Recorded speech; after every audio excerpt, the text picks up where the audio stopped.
សម្រាប់កូនហើយប្រហែលថ្ងៃយើងអាចរត់ហ្គេនបានតែប៉ុន្តែសម្រាប់ហ្គេននេះគឺជាសម្ភារៈត្រៀមសម្រាប់មួយដែលយើងគួរតែយកទៅពេទ្យមូលហេតុអីនៅពេលដែលសម្រាប់កូនហើយភ្លាមបើសិនជាយើងសម្រាប់ដោយការវះកាត់គ្រាន់តែពេលដែលយើងចាប់ផ្ដើមដោះសុងទឹកនោមចេញហ្នឹងគឺយើងអាចរត់ហ្គេនបាន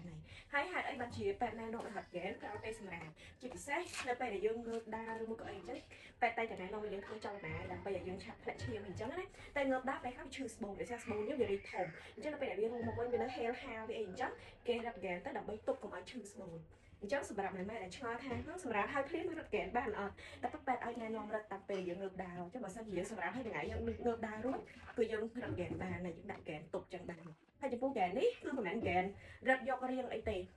គឺជាប្រភេទហ្គេនរត់ក្រោយសម្រាប់អញ្ចឹងហ្គេនគឺគេមានប្រភេទរបស់គេបើយើងទិញហ្គេនរត់រៀងធម្មតាយកទៅ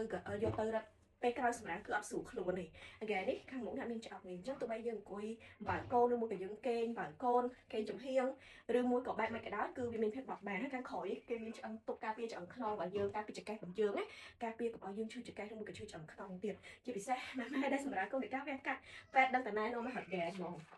ប៉ុន្តែហ្គេននេះទោះបីជាយើងសម្រាប់ដោយធម្មជាតិក៏យើងនៅតែរត់បានដែរការពារកុំឲ្យស្បូនយើងវាហេលហាទៅឈឺពោះណា